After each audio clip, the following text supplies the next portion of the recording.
990 දශකයේ අග වෙද්දී 2000 මුල වෙද්දී ලංකාව මැදි ආදායම් රාජ්‍යයක් බවට පත් වෙනවා. චන්ද්‍රිකා මැතිණියගේ ආණ්ඩුවේ අවසන් භාගයේ වන විට පහළ මැදි ආදායම් මට්ටමට එනවා ක්ලෝඩ් මගේ මතක හැටියට 1998 වන විට. 2000 මුල වෙද්දී ලංකාව මැදි ආදායම් රාජ්‍යයක්. විදේශ ණය ලබා දෙන ආයතන රාජ්‍යයන් සංවිධාන රටකට ණය දෙද්දී මැදි ආදායම් රටකට සහන ණය පෙර පරිදි දෙන්නේ නැහැ. මොනවද සහන ණය කියන්නේ? සහන ණය හඳුනාගන්න මූලික කොන්දේසි තුනක් මූලික තත්වයන් තුනක් මම ඔබට පැහැදිලි කරන්නම්. පොලි ඊටාම අඩුයි. 100%ක් හෝ ඊටත් වඩා අඩුයි. ඒ වගේම මේ ණය ගෙවන්න ලැබෙන කාලය ඊටාම දිග කාලයක්. ඒ වගේම අලුත් ණයක් ගද්දී ඊට පෙර තියෙන ණයට පෙර නොපැවති අලුත් සහනත් ලබා දෙනවා. ඔබට මේ දත්තේ වැදගත් වෙයි 2004 වන විටත් ලංකාවේ සමස්ත ණය වලින් වාණිජ්‍ය ණය තිබුණේ 2.5යි. මේක 2019 වෙද්දී 56ක් දක්වා වර්ධනය වෙනවා. මූලිකම හේතුව තමයි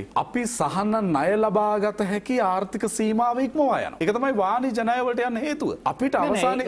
අපිට අවසානයේ සිද්ධ වෙනවා ISV ජාත්‍යන්තර සෛරී බැඳුම් කර හරහා ජාත්‍යන්තර ප්‍රාග්ධන වෙළඳපොළෙන් පවා ණය ගන්න තැනට අපි යනවා. ඊළඟට එන චෝදනාව තමයි මේ අරගත්ත ණය රාජ්‍ය තුල ආයෝජනය කළා. කරපු ආයෝජන ට්‍රේඩබල් නෑ. වාණිජමය නොවන ආයෝජන කියලා. ක්ලෝඩ් මේ රට 30 අවුරුද්දක යුද්ධයක් තිබිච්ච අවස්ථා දෙකක අභ්‍යන්තර සිවිල් යුද ගැටුම් තිබුණු ආර්ථික දේශපාලන අර්බුද රසක් එක්ක ආපු රටක්. මේ රටේ යටිතල පහසුකම් සංවර්ධනය අවම වශයෙන් ආර්ථික සංවර්ධනයෙන් ගැලපෙන පරිදි බලශක්ති උත්පාදනයවත් හරියට සම්පූර්ණ කරගෙන නොතිබිච්ච රටක්. මහින්ද රාජපක්ෂ ගරු ජනාධිපතිතුමා ඉහළ කොත්මලේ ව්‍යාපෘතිය, නොරොච්චෝල ව්‍යාපෘතිය, උතුරු ජනනී ව්‍යාපෘතිය, කෙළවරපිටිය ඩීසල් බලාගාර ව්‍යාපෘතිය, ජාතික ආර්ථිකයක් ඒකක එකකින් ඉහළ යන්නට නම් ඒකක එකහමාරකින් බලශක්ති උත්පාදනය ඉහළ යන්න ඕනේ. මේ මූලික යටිතල පහසුකම් පවතින්නේ නැති රටකට තමයි අපිට මේ ට්‍රේඩබල් නොවන වාණිජමය නොවන ඍජු රැකියා උත්පාදනය සහ අපනයන වර්ධනයක් වෙන්නේ නැහැ එකවර මේ ආයෝජන තුලින්. හැබැයි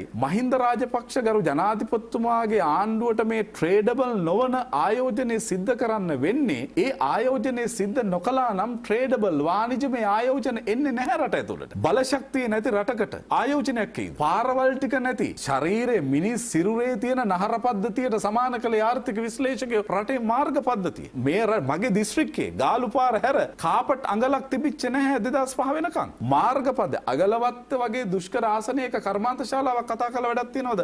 අගලවත්තට යන පාරක් නැත්. අපේ දිස්ත්‍රික්කයේ ගත්තොත් ගාලු පාරේ පානදුර මේ කොනේ ඉඳලා එහා කොනට අත්වැල් තොටින් කලවානට යනකම්. මේ පැත්තෙන් ඉංගිරිය හරහා රත්නපුරයට යනකම්. අර පැත්තෙන් යට්ටපාතෙන් නෙළුවට ගාල්ල දිස්ත්‍රික්කයට යනකම් සමස්ත මාර්ග පද්ධතිය සංවර්ධනය කළ ඉවරයි. මේවා එකවර ප්‍රතිලාභ ලැබෙන රැකියා උත්පාදනය වෙන අපනයන ආදායම එකවර ඉහළ යන ආයෝජන නෙවෙයි. නමුත් ඊටාම නිර්වුල් මම ඔබට පැහැදිලි කරනවා මේ ආයෝජනය නොකළා නම් එතනින් එහාට වාණිජමය ප්‍රතිලාභ සහිත ආයෝජන එන්නේ නැහැ මේ රටට. මම ඔබට යෝජනා කරනවා. ගරු අනුර දිසානායක ජනාධිපතිතුමාගේ පොහොසත් රටක් ලස්සන ජීවිතයක් වෙන ප්‍රතිපත්ති ප්‍රකාශයේ කරන ආර්ථික වැඩපිළිවෙල යෝජනා කරන්නේ අර මහින්ද රාජපක්ෂ ගරු ජනාධිපතිතුමා විසින් නිර්මාණය කළ යටිතල පහසුකම් සංවර්ධනය මතයි මේ යෝජනාව කරන්නේ. මේ යටිතල පහසුකම් සංවර්ධනය මහින්ද රාජපක්ෂ සිදු කළ නොතිබුණා නම් අද අනුර දිසානායක ජනාධිපතිවරයාට මේ ආයෝජන පිළිබඳව ආර්ථික සංවර්ධනය පිළිබඳව මේ යෝජනාව කරන්න වෙන්නේ නැහැ.